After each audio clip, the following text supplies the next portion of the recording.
এসএমবিটিতে বসে আছি, এতক্ষণ যে লেট হবে বুঝতেই পারিনি। 11 ঘন্টা বসে থাকা প্ল্যাটফর্মে কতখানি ধৈর্য লাগে। কী করবো, একা একা বসে রয়েছি, সবাই এসে বসে রয়েছে। যেখানে সকাল 10টা 15-তে ট্রেন ছাড়ার কথা, সেখানে সন্ধ্যে 7টায় ট্রেনটা ছেড়েছে। বসে তো আছি 2 দিন 3 দিন, মানে হিসাব মতো 2.5 দিন কীভাবে কাটলো আমার, সেটাই তোমাদের সাথে শেয়ার করছি। এই যে বোম্বে ভারত ট্রেন যাচ্ছে, এটা ছিল মনে হয় 1 নম্বর দিয়ে যাচ্ছিল। আমি ছিলাম 4 নম্বরে বসে, 1 নম্বরে যাচ্ছে ট্রেনটা।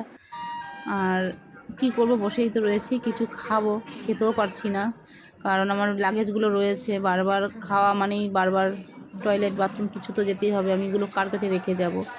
তো কিছু খাওয়ার জন্য জোয়ান ছিল, বিস্কুট ছিল, এই টুকটাক খেয়েছি। আস্তে আস্তে শরীরটা যেন কেমন নেতিয়ে পড়ছে, দুর্বল হয়ে পড়েছিলাম। কতক্ষণ আর বসে থাকবো। তখন বাজে 11টা, আর পারছি না, তাই ব্যাগের উপরে মাথাটা রেখে একটু বিশ্রাম নিচ্ছিলাম। তো আস্তে আস্তে যে আমার শরীরটা খারাপ হচ্ছে, বুঝতে পারছিলাম যে শরীরটা এবার ক্লান্ত হচ্ছে আমার।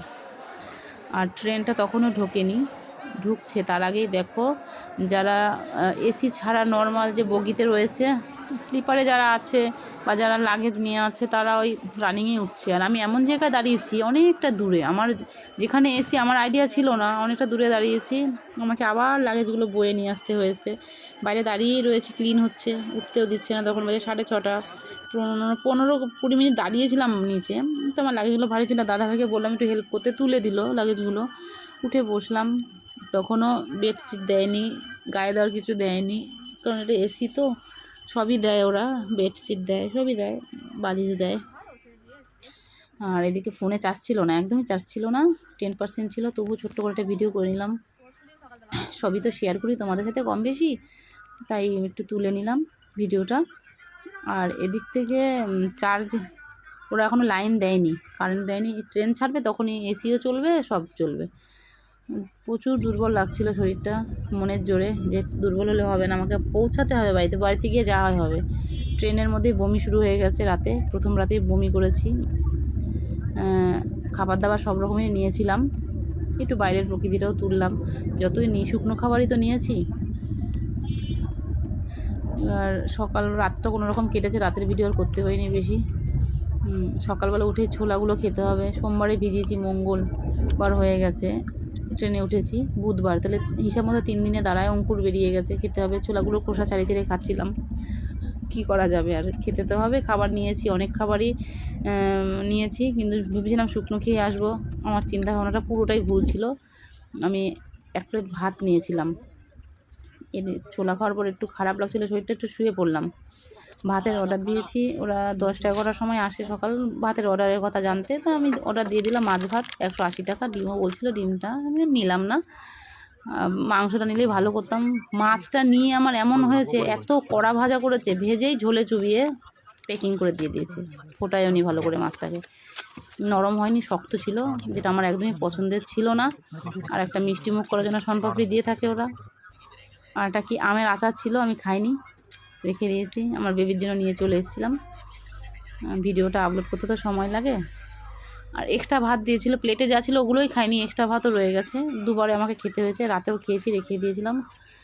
তো মাছগুলো এতটাই শক্ত হয়েছে যে ছিঁড়ে ছিঁড়ে খেতে হয়েছে, তার থেকে মনে আমার ভাজা খেলেই ভালো হতো। এখন কী করা যাবে বুঝতে পারিনি, খেয়েছি।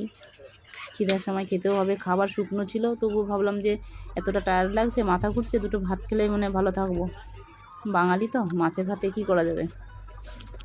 স্যালাড দিয়েছিল, কি শসা আর মূলো দিয়েছি। এবার মাছগুলো ভাজা করা হয়েছে, আগেই বলেছি। সাইজগুলো ভালো ছিল, দুটো বড় বড় মাছ। আমি প্রথমে বুঝতেই পারিনি যে মাছ 2 পিস, 1 পিস দিয়েছিল, এটা ভেবেছিলাম। যখন আমি খেতে যাচ্ছি তখন চামচে করে নিতে যাচ্ছিলাম, দেখছি 2 পিস মাছ দিয়েছি, খুশি হয়েছিলাম। কিন্তু ওই যে মাছের জাতটাই মেরে দিয়েছে একবারে ভেজে। আর আমার অপোজিটে যারা ছিল ওরাও নিয়েছিল, একজন 3 জনা, ওপরে একজনে মেয়ে ছিল, ও নিয়েছিল মাংস ভাত। নিচে ওরা 2 ভাই বোন ছিল, ওরা নিয়েছিল কি বলে গেলাম, ডিম ভাত নিয়েছিল ওরা। শনপাপড়ি দিয়েছে একটা, তাও দেখিয়ে দিলাম। খাওয়া কমপ্লিট, একটু বাইরের প্রকৃতিটাকে তুলে নিলাম।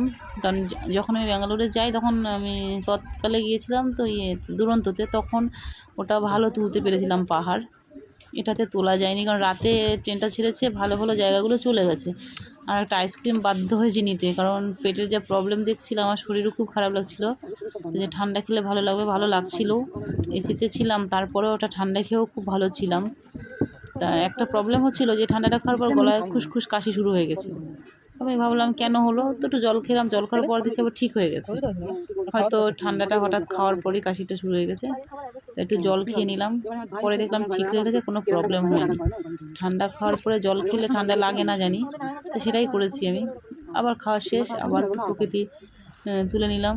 বাইরে দাঁড়ালাম না, ভেবেছিলাম গেটের কাছে দাঁড়িয়ে কটা ভিডিও নেব পাহাড়ের। ভয় লাগছিল যেভাবে ট্রেনটা ছুটছিল। আর সবই ভালো লাগে আমার, কিন্তু ওই সাদা বেডশিট দেখলে আমার ভয় লাগে, হাসপাতালের মতো লাগছিল সব। খাওয়া শেষ, এবার দুদিনের ভিডিও কম বেশি। রাতে, এটা হলো বুধবার রাতের রেডি হয়ে সকালবেলা উঠেছি, যেদিন নামবো সেদিন সকালে ব্রাশ ট্রাশ করে রেডি হয়ে গেছি। এবার রেডি হয়ে নামার পালা। পুরো প্যাকেট করে নিয়েছি, যার নিচে ছিল খাবার দাবার, রেডি হয়ে গেছি। এবার নামবো। লাগেজগুলো খুব ভারী ছিল। একটা বোন ছিল, হেল্প করলো। ও সিঙ্গেল ছিল, ও আমাকে হেল্প করলো। তা যেখানে হাওড়া নামাবে সেখানে নামালো সাঁতরাগাছি, উল্টো আমাকে সাঁতরাগাছি গিয়ে আবার হাওড়া ট্রেন ধরতে হলো। খুব কষ্ট হয়েছে। সাঁতরাগাছি এসে দাঁড়িয়ে আছি, কোন দিকে যাবো দিশা পাই না, সবাইকে জিজ্ঞাসা করে তখন আবার ট্রেন কোথায় আসবে। ব্যাস হাওড়া আসি। হাওড়া এসে দাঁড়িয়ে আছি, কুলি খুঁজছি। এখানে এসে বেদিশা দাঁড়িয়ে, এখন উঠতে তো হবে। তো একটু হাওড়া স্টেশনটা একটু ভিডিও করে নিলাম, এসএমবিটি সবই করলাম। আমাদের হাওড়াটা কেন বাদ যাবে, হাওড়াটাও জংশন করে নিলাম, ভালোই লাগছিলো। ব্যাস আমার 3 দিনের